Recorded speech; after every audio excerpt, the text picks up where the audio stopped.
How's it going, everybody? Antonio Johnson, just doing a weekly breakdown of Raw and Smackdown WWE for the week of the 24th of January. So it starts off with Raw. So there's a weigh-in for the big match versus Bobby Lashley and Brock Lesnar. Basically, Bobby Lashley's there ready to step on a weighing scale to see how much they both weigh. I don't know what's happening week to week, but this is how it started. And then Paul Heyman comes out and then introduces Brock Lesnar. Brock Lesnar comes out in some cowboy outfit, flannel, cowboy hat, etc., pyro and everything. Obviously the WWE champion.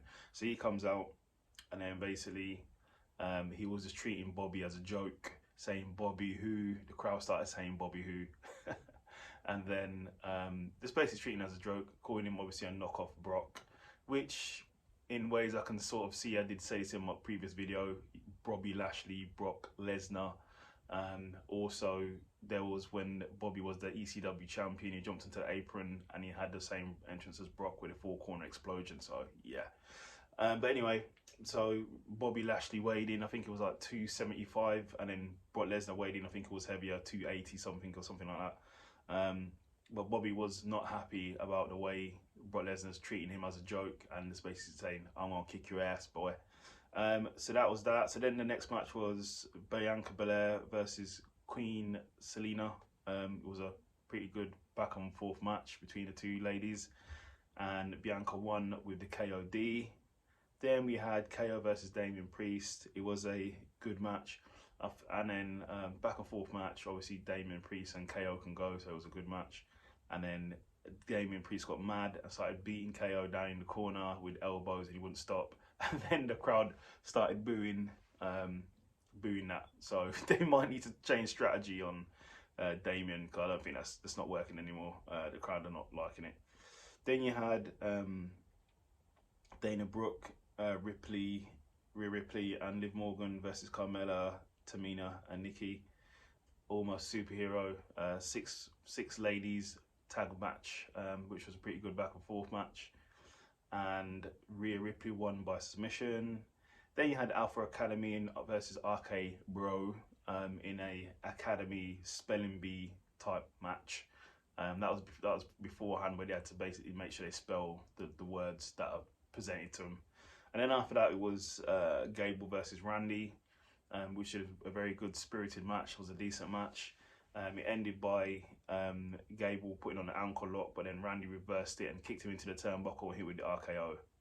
Then we've got Alexa Bliss with her therapy sessions. That's still continuing. I thought we'd see it.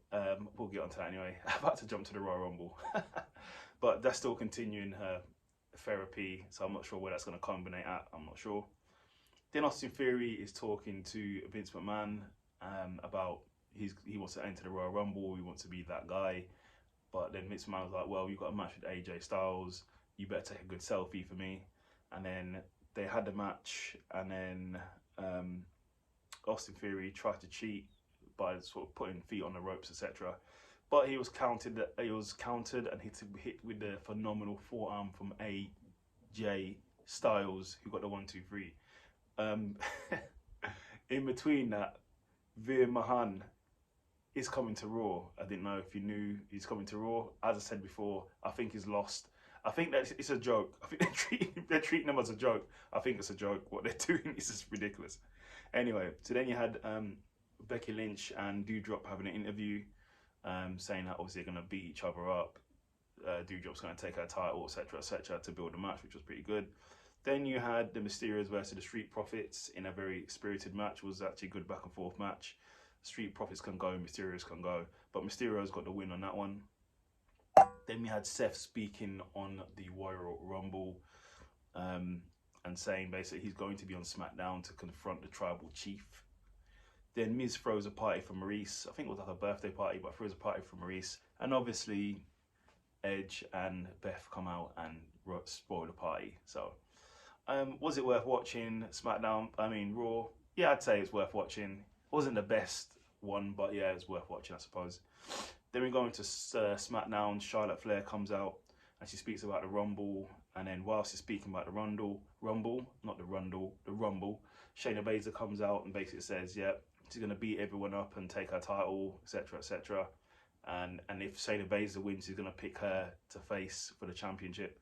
Then Aaliyah comes out and stakes her claim within the Rumble, and then obviously stating she's got she set records, 3 seconds and 3.11 seconds, I think it was.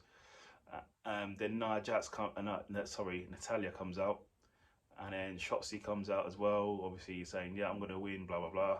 And then Sasha Banks come out, so she's obviously said she's in the Rumble and is ready to go. Then a big brawl breaks out, as it always does.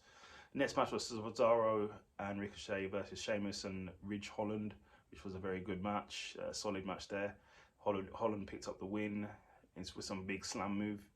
Then we had Naomi versus Sonya Deville. It was a good match, good back and forth match.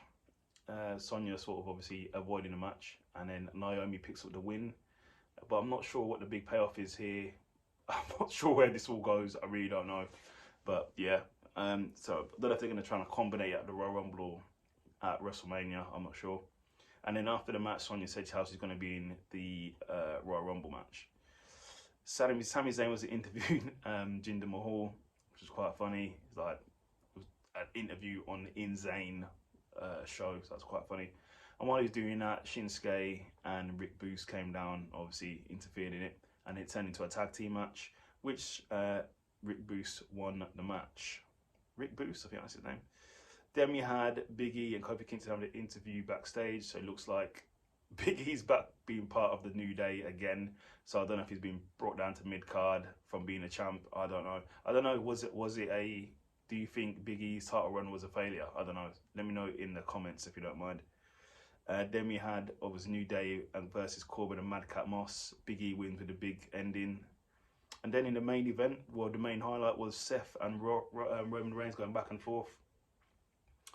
And then basically Roman saying how he hates Seth after betraying the Shield, and it got a bit heated, and then Roman went for, it was a good back and forth, like back and forth on the mic. It was solid, and then Roman went to hit Seth with a Superman punch. Seth dodged it and missed, and just basically started laughing as he does. So was SmackDown worth watching? Yeah, I'd say it was worth watching. It wasn't too bad, but it's obviously leading up to Royal Rumble, which I'll cover as well, because I have seen that now.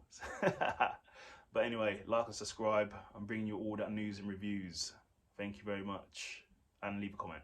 Thanks.